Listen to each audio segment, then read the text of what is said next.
जय हिंद मेरे प्यारे साथियों, आप सभी का मेरे YouTube चैनल पर एक बार फिर से स्वागत है। कैसे हैं आप सभी? आशा करते हैं आप लोग बहुत अच्छे होंगे और आपकी तैयारी भी बहुत अच्छे से चल रही होगी। तो आज के इस वीडियो में दोस्तों हम लोग देखेंगे भारतीय दंड संहिता के MCQ जो कि आपके प्रीवियस ईयर में पूछे गए हैं। जो आपका UPSI का एग्ज़ाम है तो उसके जो पिछले कुछ वर्षों में जो एग्ज़ाम हुए हैं या 2016 में या 2016 से पहले, तो ये चीज़ें कहीं ना कहीं आपके एग्ज़ाम में पूछी गई हैं। और आप जब मूल विधि का प्रीवियस ईयर उठाएंगे तो ये प्रश्न आपको देखने के लिए मिल जाएंगे। तो ज़्यादा बात ना करते हुए सीधे चलते हैं अपने टॉपिक पे। और प्रश्न नंबर फर्स्ट क्या कह रहा है दोस्तों कि भारतीय दंड संहिता कब लागू हुई? तो ये कब लागू हुई थी? 1 जनवरी 1862 से पूरे भारत में लागू हुई थी, जम्मू एंड कश्मीर को छोड़ के।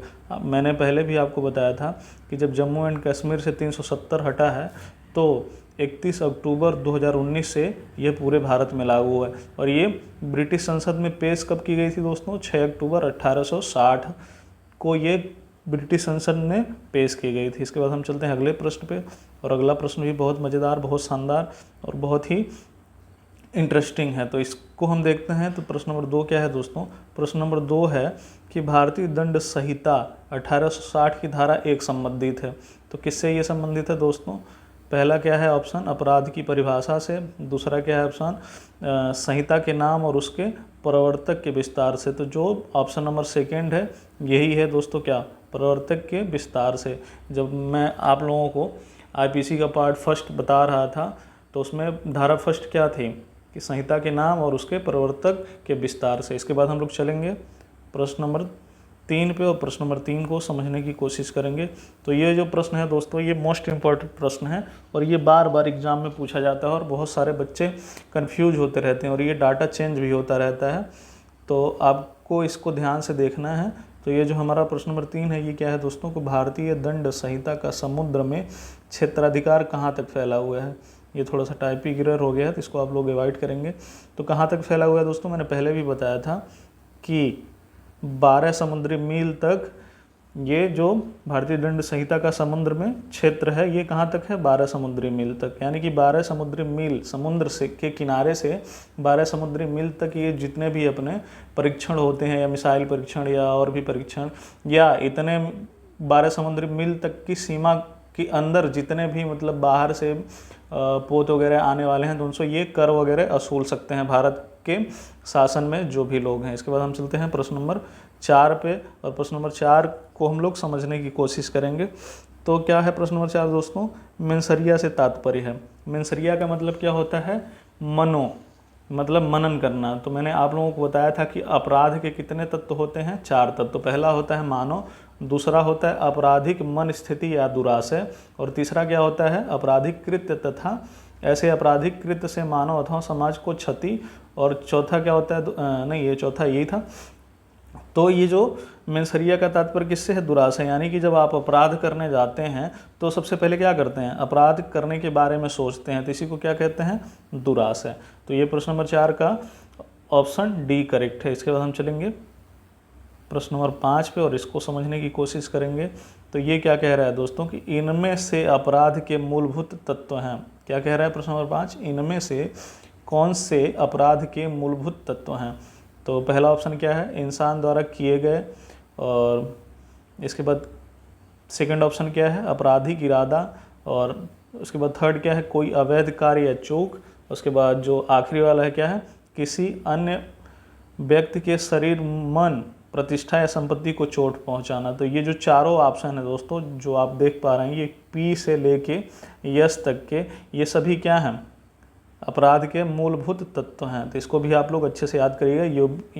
ये भी प्रश्न आपके UPSI के एग्ज़ाम में पूछा गया है, तो इसको भी अच्छे से आप लोग समझिएगा। इसके बाद हम चलते हैं प्रश्न नंबर 6 पे। और प्रश्न नंबर 6 क्या कह रहा है दोस्तों? ये थोड़ा सा प्रश्न बड़ा है तो ऑप्शन और प्रश्न एक साथ नहीं ला सकते, तो इन चीज़ों को थोड़ा एडजस्ट करिए, धीरे धीरे ये चीज़ें सही हो जाएंगी।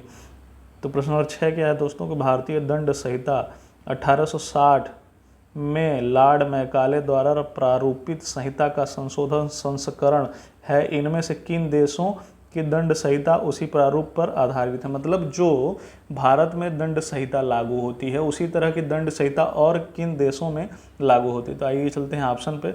और ऑप्शन क्या है दोस्तों? सिंगापुर, ब्रुनेई, और श्रीलंका। तो ये जो तीनों देश हैं दोस्तों, इन तीनों देशों में आईपीसी हूबहू जैसी भारत में लागू होती है वैसे ही इन तीनों देशों में लागू होती है। तो कुछ देश अपने हिसाब से उसमें संशोधन भी कर रहे हैं, जैसे कि भारत में भी दंड संहिता में बहुत सारे संशोधन वगैरह हुए हैं। इसके बाद हम चलते हैं प्रश्न नंबर 7 पे, और प्रश्न नंबर 7 क्या कह रहा है दोस्तों कि भारतीय दंड संहिता में स्त्री शब्द घोतक है। मतलब कि जो स्त्री की परिभाषा है उसका आधार क्या है, कि मतलब कितने आयु से कितने आयु तक की जो फीमेल है उसको आप स्त्री कह सकते हैं। तो मैंने बताया था आप लोगों को कि जो आईपीसी की धारा 10 है उसमें क्या है, स्त्री और पुरुष दोनों की क्या दी हुई है, परिभाषा दी हुई है। और उसमें ये बताया हुआ है, क्या बताया हुआ दोस्तों, कि कोई भी स्त्री चाहे वो 1 दिन की हो या 100 वर्ष से अधिक आयु की हो तो उसको क्या कहा जाएगा, स्त्री ही माना जाएगा। यानी कि ये जो डी वाला ऑप्शन है दोस्तों ये क्या है, करेक्ट है, जन्मजात बालिका सहित किसी भी आयु की महिला का।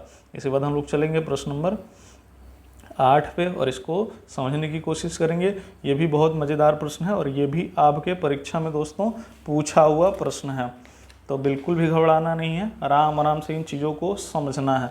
तो ये क्या कह रहा है दोस्तों कि भारतीय दंड संहिता की किस धारा में भारत को परिभाषित किया गया है। भारतीय दंड संहिता की किस धारा में भारत को परिभाषित किया गया है दोस्तों, तो मैंने आप लोगों को बताया था कि जो भारतीय दंड संहिता का पार्ट 3 यानी कि अध्याय 2 है उसमें आर्टिकल ये जो धारा 18 है इसमें क्या दिया हुआ है, भारत की परिभाषा दिया हुआ है। तो ये चीज़ आप लोग अच्छे से याद करिएगा क्योंकि ये मोस्ट इम्पॉर्टेंट है। इसके बाद हम चलते हैं जो हमारा प्रश्न 9 है इसको हम लोग समझने की कोशिश करते हैं। तो ये क्या कह रहा है दोस्तों कि भारतीय दंड संहिता की धारा 24 के अनुसार यदि कोई व्यक्ति किसी एक व्यक्ति को गलत तरीके से लाभ पहुंचाने या किसी अन्य व्यक्ति को गलत तरीके से हानि पहुंचाने के इरादे से कुछ भी करता है तो उसे किस इरादे से करना कहा जाता है। मतलब अगर कोई भी व्यक्ति है और वो किसी भी व्यक्ति को गुमराह करता है या उससे कुछ छीनता है या मतलब उसको हानि पहुंचाता है या लाभ पहुंचाता है, या लाभ पहुंचाने या हानि पहुंचाने के की कोशिश करता है तो वो किस में आएगा। तो आर्टिकल धारा जो 24 है उसमें क्या दिया हुआ है दोस्तों, बेईमानी, यानी कि ये चीज़ें किस में आएंगी, बेईमानी में। और मैंने आपको ये भी बताया था कि ये जो आईपीसी की धारा 24 है इसमें क्या है दोस्तों, बेईमानी है। इसके बाद जब 25 पे जाएंगे तो उस पर क्या है, कपटपूर्वक। इसके बाद हम चलते हैं अगले प्रश्न में और प्रश्न नंबर 10 और आखिरी प्रश्न क्या है दोस्तों कि सामान्य आशय से संबंधित प्रावधान आईपीसी की किस धारा में है। सामान्य आशय यानी कि कॉमन इंटेंशन। तो मैंने बताया था कि आईपीसी की धारा जो 34 है इसमें क्या है, कॉमन इंटेंशन यानी कि सामान्य आशय। तो दोस्तों इस वीडियो में इतना ही और हम लोग कोशिश करेंगे कि एक वीडियो में कम से कम 10 प्रश्न हो, तो इससे आप लोग उबेंगे भी नहीं, वीडियो छोटा होगा और आपको अच्छे से समझ में आएगा। तो दोस्तों अगर ये वीडियो हमारी आपको पसंद आती है इसको लाइक करिए और हमारे चैनल को ज़रूर सब्सक्राइब करिए। अगर हमारी वीडियो आप देखते हैं तो हमारे चैनल को ज़रूर सब्सक्राइब करिए, तभी हमें मोटिवेशन मिलेगा और तभी हम आपके लिए अच्छे से अच्छा कर पाएंगे। तो दोस्तों आज के लिए इतना ही, मिलते हैं अगली वीडियो में, तब तक के लिए नमस्कार, थैंक यू।